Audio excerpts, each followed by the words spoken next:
once again in advance. As y'all coming in, come on in, come on in, come on in. Join in, come in, go in.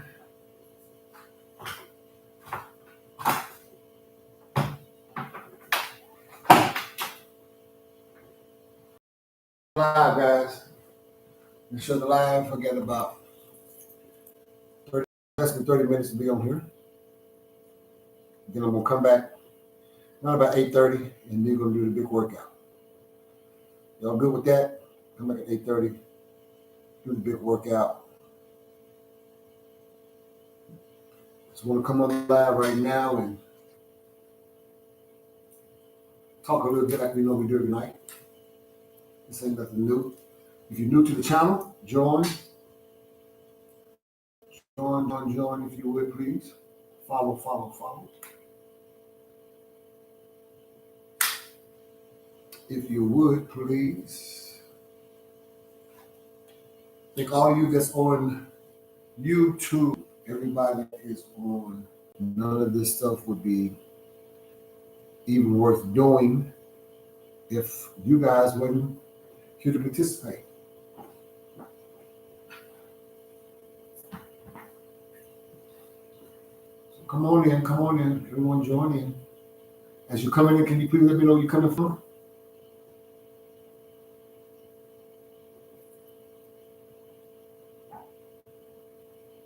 Oh, my platform is yeah. Thank you for asking. Some people don't know you've never been point. This is a positive, uplifting, not mental health, but mental healing, emotionally healing, physical healing, social healing, because we have been desensitized to socialize.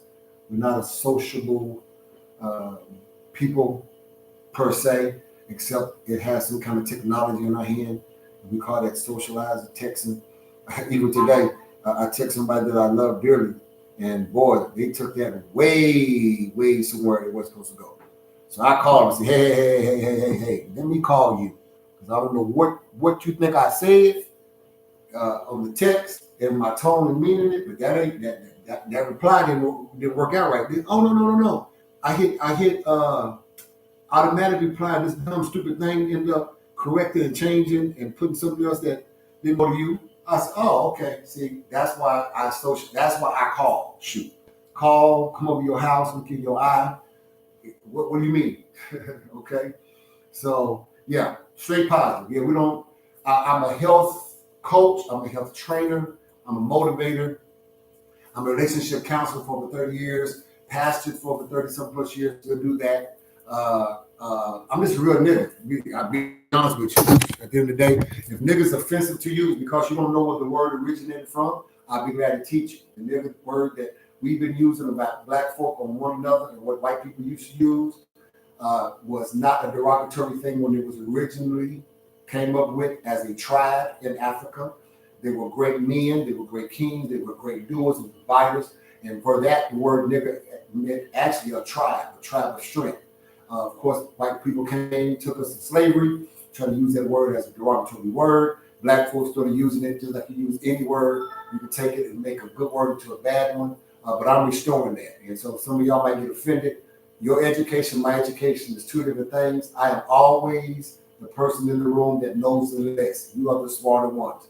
So blame it on my ignorance. Even though I have a doctor's degree and I'm licensed and everything, I'm from the streets, I'm from the church. I have both worlds that I've been able to live in and be very successful in it. So as you know, those that's been on my platform, over 11,000 followers with TikTok on one channel, almost 2,000 on my business channel, 6,000 on my Facebook, almost 1,000 on Instagram, and climbing to 500 on YouTube. And all that happened this year because this is a channel, this is a live stream that we deal with real life issues. As long as we don't use the trigger words for TikTok, it knocks us off and suspends us for a week. We try to make sure that what we speak on is positive. Everything I speak about on all my platforms, as y'all know, I'm talking to me. All of my failures to my success. Failure in ministry, failure in business, failure in life, failure as a father, failure as a husband, failure as a friend. I talk about all of that because you guys see the success, the television, the contracts, the modeling, all this. the beautiful family. But you don't know what it took to build all of that.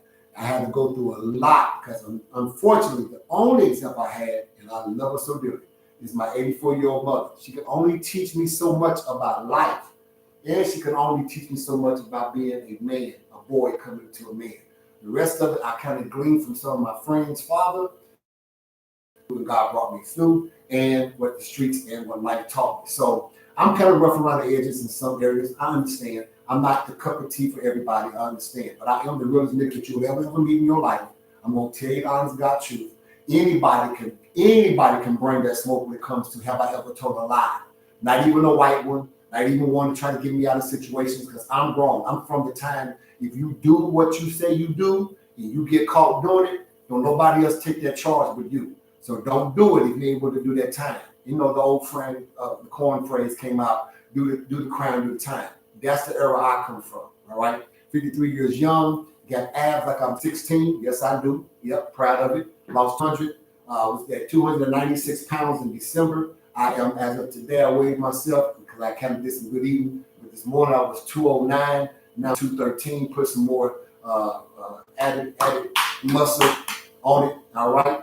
Which we're going to be working out this evening around about 8:30. So soon be through doing Bible study at 7. When I come off with you guys and go, I'm gonna go live today on our church page, which is FOPC, Fresh Oil Praise Center on Facebook. You want to tune in? Tune in live on Fresh Oil Praise Center on Facebook. You can. This will be our first time going live with Bible study. We normally just do it via our phone call in.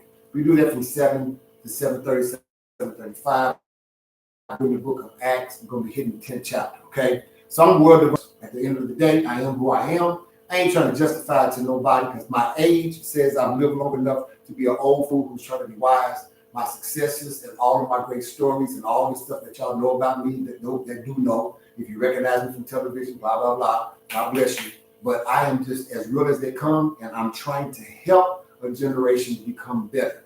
I don't want y'all to glean on the success. Trick the gold, trick the cars I drive, and the nice place I live in. Think about what I had to go through. And are you willing to emulate your own trial and tribulation and go through it to be able to get to where you're trying to go? I cannot live your life for you. You cannot live my life for me. But together we can help one another live a decent, good life to get somewhere. Let me share something with you all that's in your 20s, 30s, and even in your 40s. You might not think that 50, 60, and 70 would be a reality, because I sure did. Not because of the lifestyle I was living. I just couldn't fathom myself getting 50, 60, whatever. I just couldn't do it. I mean, I was enjoying the life I was at, the time that I was living. And not that I was living, like I said, a bad life that I was going to expire early because of my own actions. It just, at that time, I thought, well, 50, 60, that's old. I'm going to live like where I'm at. And as I started getting closer to the age of 50 at 49, an epiphany happened. And I woke up realizing, man, how much life I yet still had.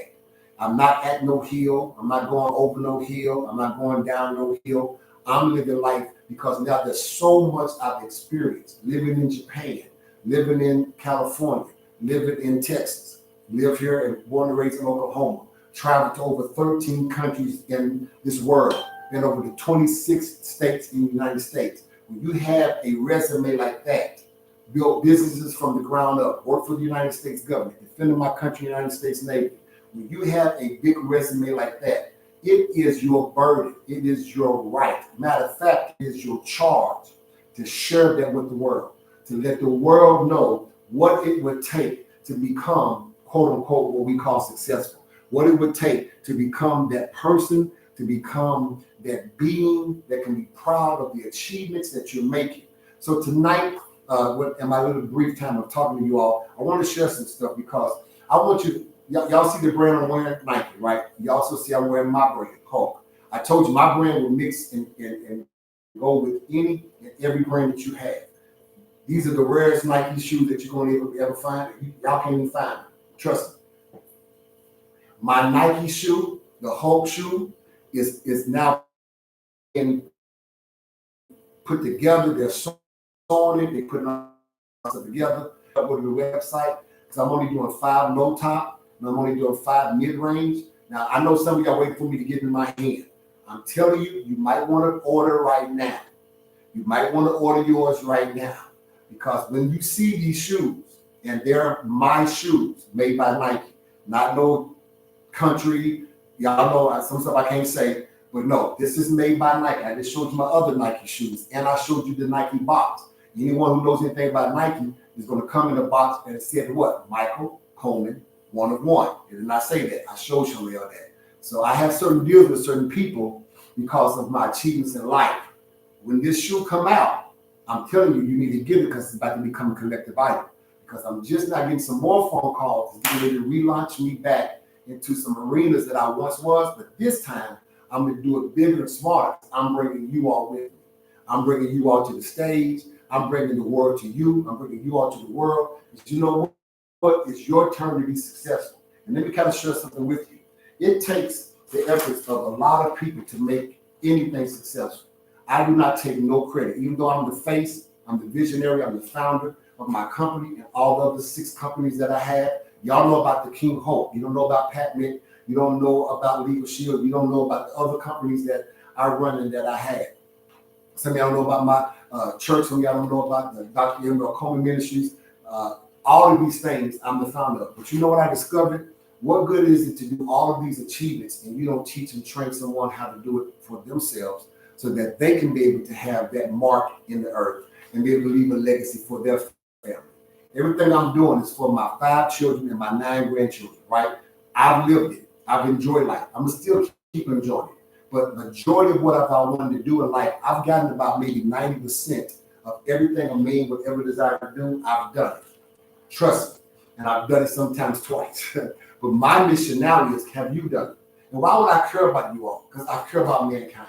I really, really do. I ain't caught up into all the race battles and black, white, and this, that, and the third. I'm caught up on the fact that we really do fight a demon, for real. And he doesn't like none of us. He hates everything that God made and created.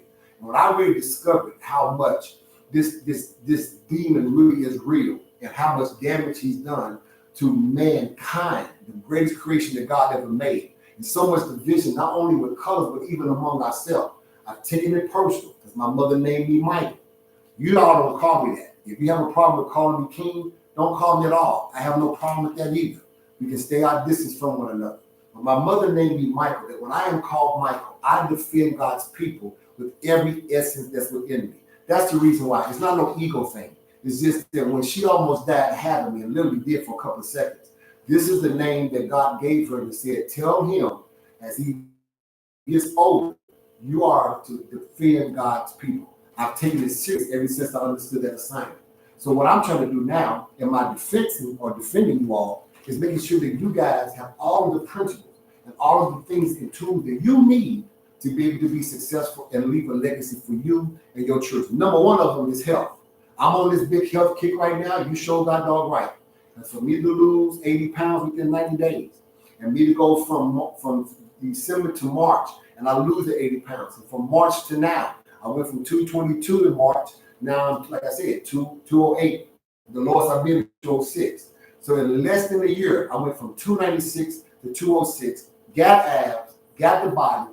The genetics of my looks come from my mom and daddy, so I'm not conceited. Talk about them. Blame them for being beautiful, handsome, and fine as they are, all right? But that's genetics. But everything else, my body, my weight, my size, how I look, I work damn hard to be able to look this way, right? You're going to see part 2, because I'm doing 2 days of my stomach exercise. You're going to see the tempo that I keep. And I already put out a challenge. Anyone who's to 55, Jim, you think you're not more than, when it comes to this health thing, $500. And 1 week of me shutting up and not being online. You think you'll be able to handle me and be able to do that from 35? That's a bold thing. 1, I'm going to drop 5 bones on you. And 2, I'm going to come off of this for a whole week. That's how confident I am that I'm cut totally different than a lot of people. Because when you're thinking it's about looks, you're thinking it's about endurance, it ain't about none of that. It's about health.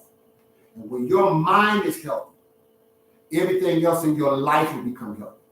See, that's the whole way I can be able to beat 90% of the people that would try to compete with me, is because they have not healed the number 1 place in their whole body. That's the number 1 most important area of their whole existence, is their mind. I can sit down, I have over 4,000 cases that I've talked to singles and couples why relationships seem to be so goddamn hard to do, even among one another, even with mothers and children. Why is it so hard to not only make a bond, but keep a bond? And you all, let me share something with you. And this real talk is because nobody really wants to be healed in their mind. Now, when I say that, don't take it how it sounds. Like nobody, yeah, I really do. But they don't put it, when I say nobody, I would say a majority of all of us don't really want to put the work and the effort it would take to be healed. Because to be healed means you're about to go through pain. Think about it. If I cut myself right now, it was the pain of the cut that alerted me that I was injured. It's going to be painful for that cut to heal, because I got to go through the process of the infection not being, the scar not being, the wound not being infected. I got to go through the cleaning. That hurt. I got to put some alcohol or some peroxide. That's going to hurt. I'm going to have to bandage it every day and rip it off, and bandage it and rip it off. I'm going to have to let the scab develop. That's going to itch. I can't scratch it. I'm going to want to do like we used to do as a kid, peel it. I'm going to find a dog. Y'all remember y'all say let a dog lick it? They tell you all there, let a dog lick it and it heal better, and it does, because it's something the saliva of a dog. There's some reason it healed. I don't know. Maybe it might be old wise tale. I had a whole lot of dang dogs lick my scars, and I ain't got no scars to prove it because of the fact the dog licked it. So y'all say what y'all want to say. You find your dog, let them lick it. You got to go through all that. And sometimes if you didn't hear right, you had to re-lance it again, and that. But all of that process got you to a place when it finally scarred. No more scab. Now it's scarred and now it's healed. And maybe there might be a little line to remind you of what happened to you, that you won't make that same mistake again. You understand me? So some things in life, when you say you're ready to be developed, you're ready for marriage, you're ready for friendship, you're ready to be a father, you're ready to be a mother, it's going to be painful, because you're going to have to heal your mind, not get your mind prepared with health. Because health can fail you. Healing will always remain with you.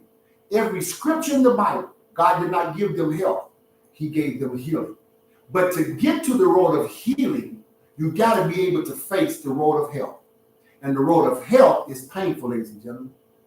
When you're talking about getting healthy, you're talking about putting yourself through the most agony that you've ever been in your life. You're talking about challenging yourself beyond any challenge. Beyond anything you've ever done that you call great or strenuous or painful. When you start talking about getting into health, you're about to encounter the area of life that people shine away from. Oh, they don't mind talking about it. They don't mind diving every now and again to it. They don't mind membership in it somewhere and working out and 1 and 2 in it every now and then. But to really, really, really get healed, to really get healed, you're going to have to go through the pain of the reality of the sickness that has gotten you in that place that you have needed healing to take place. Once I can get your mind healed, losing that weight is easy. Gaining that weight is easy. Developing that body is easy. Putting on muscle, whatever it is that you need to do, becomes easy. You know why? Because when your mind is healed, your stomach becomes healed. I told you, there's a relationship between your stomach and your thinking, because we eat based upon things that we go through sometimes, unfortunately. We sometimes find ourselves gaining the weight in this area, and this is the area. Y'all remember this place right here? You call it a belly button, but once upon a time, it was called the place of life, your umbilical cord that connected you to your mother. That as she ate, you ate. As she cried, you cried. As she was emotional, you became emotional. So that's why men, listen, you have to be able to be very sensitive how you deal with your pregnant woman or wife, because it not only just affect her, but it starts to affect your child at a certain age of developing in the stomach. That's why you got to give peace, you got to give nourishment, you got to give love, you got to give hope, because this woman is stretching, her body is moving, things is growing, things are aching, and every time that pain shoots It's not right to the babe, to you, to me. But this is the thing that happened. When we were born, they cut our life. I don't think y'all understand what I'm talking about. Listen, this is our life source. This is not just your belly button. This was where your cord of life was connected to someone. Now we're asking you to have a cord of life connected to a greater power, Jesus Christ, God, Allah, whoever you want to call. You got to get this cord reconnected. You got to get your soul reconnected, because when it got cut at birth, death took over. That's why the hardest place to ever develop in anyone's life, anyone's body, skin or fat, is the belly. That's why they say you are what you eat. How you digest your food is going to determine the waste that's remaining. If you're not having a proper bowel movement at least 3 times a day, if you're not urinating at least 5 to 6 times a day, that waste has to lay somewhere. It's in your gut. It's in your colon. It's in your intestines. That's in your belly. So how do I get this to have life again? You got to get this to have life, because we eat how we think. We eat how we feel. We either don't eat or overeat. We sugar it out or tea it out, or we diet it out or detox it out, based upon how we think. So let's get balance back to our head, so we can get balance back to our head. Because this, ladies and gentlemen, is the balancer of your upper and your lower. Your upper is your liver, your pancreas, your bladder, your kidneys, your heart, and your brain. Your lower is your extremity, your prostate, your vagina, your legs, your knees, your feet. And when this ain't right, none of that is right, y'all. And when your core is weak, you have nothing to sustain the upper part or the lower part, and you are unbalanced in your life, because you're unbalanced in your body, because you're unbalanced in your head. And how I can tell how you think is based upon how you have treated your body. How I treated my body. I was a power lifter. I went to bodybuilding. I said, okay, maybe I can do that. Maybe I can turn all of this into muscle. Oh, he's the Hulk. Oh, he's putting he putting 4 or 5 plates on each end. I got 7 plates on each side. I'm power lifting with my legs and everything. I got 4 or 5 plates on each side. Oh, he's the Hulk. He's the Hulk dying because he's taking 14 pills. He's the Hulk dying because his body is aching and yelling and saying, please, no more. But my mind was trying to just get life figured out. I became successful finally. I'm the only child of my mother to graduate high school. I'm the only child of my mother. Y'all know the pressure. Let me share something. I don't get a few more minutes. But I have a brother and sister, love them dearly. They dropped out of school. So the pressure of me being the baby boy, I had to graduate, because all of my mama's children can't be a failure. Graduated high school, went to college, then went to the service, and then got married and had children and fathered my children, fathered my 5, and then got my doctor's degree, and pressure here, starting businesses and writing checks to people that's called employees, and all these things. Pressure, because my brothers and sisters, unfortunately, they in the street on the thing, but then I go to the streets and I become the biggest. And then my mother's heart was broken. She said, all this that I thought that we invested into you, your brothers invested in you, your sister, you're going to the streets. And I said, but Mom, genetically, in my bloodline, we pimps, we're gangsters, we're killers.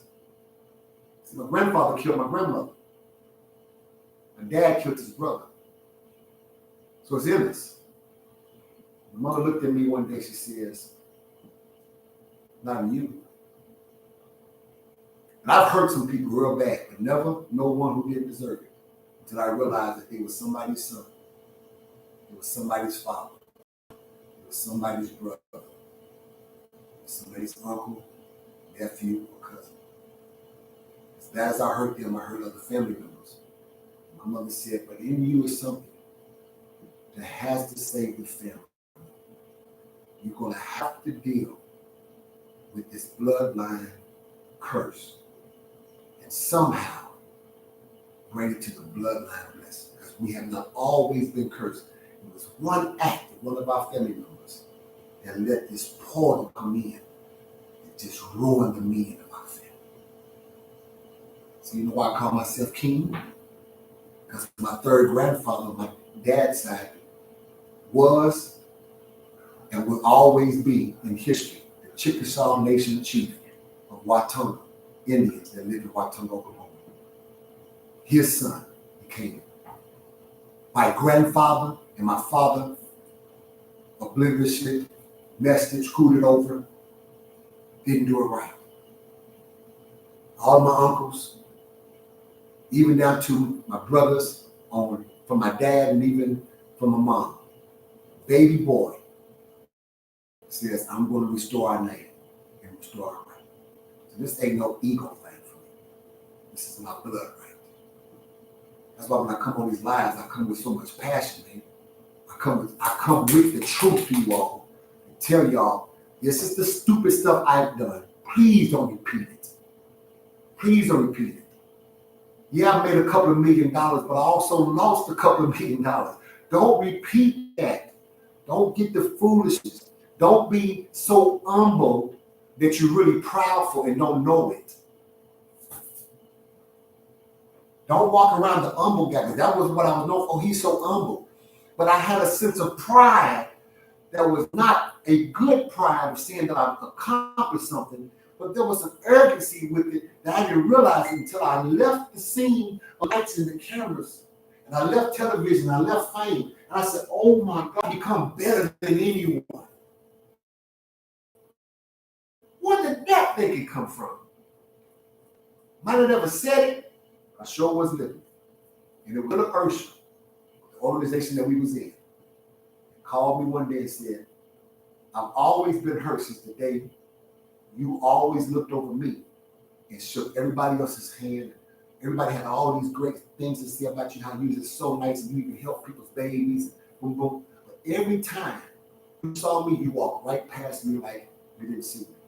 I literally started weeping because I told her, actually, I saw you like me. I served my leader. When I tell you, oh God, I served my leader. Whoo! Some of the things I would never be able to mention. I served my leader. That's how I saw her.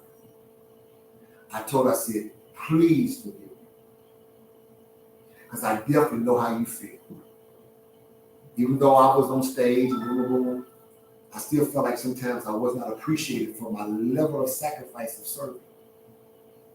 I saw you. I saw everything. You had this on one time, you had that on one. She said, you saw that? I said, yeah. I said, but I saw you serving. So it wasn't that I needed, felt that you needed a handshake or the hug, because I knew you was doing exactly what you were created to do. And made me and my job so much easier. Without a person like you that was standing beside me many nights, I couldn't have been able to get through. You was checking my blood pressure. She was making sure that everything was all right. She was our head nurse, and she was the one who served the executive board. I had to tell her, forgive me. Because servants, we just serve without any recognition. I said, do you not know that where you sit in my heart, no one else will have?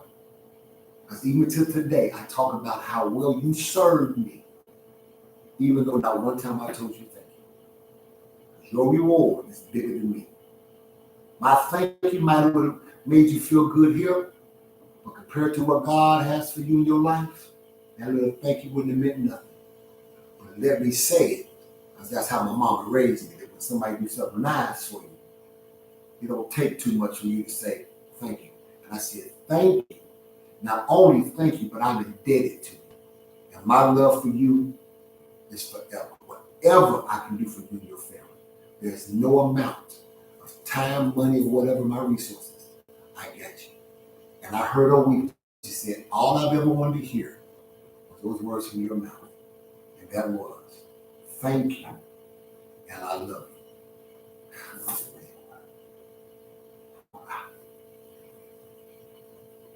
Yeah, I never go, y'all. We have Bible study.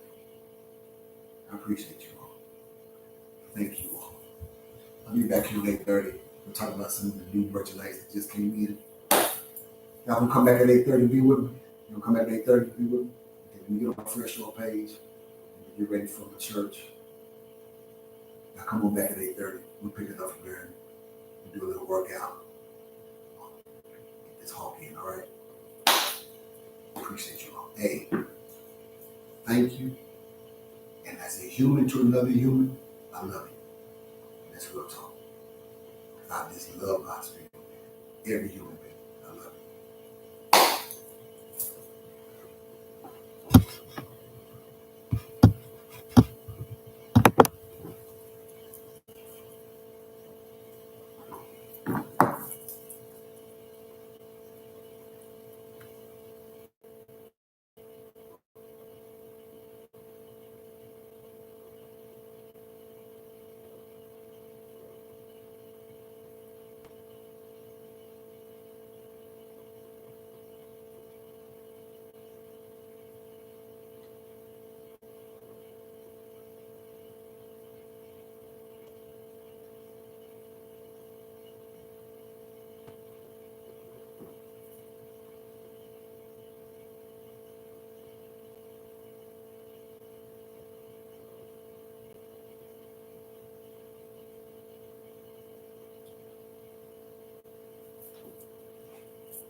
All right, Fresh Oil. Y'all come on.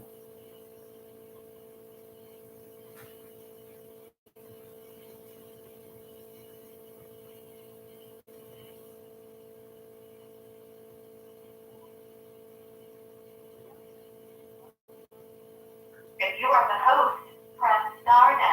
Otherwise, please enter your PIN followed by the pound.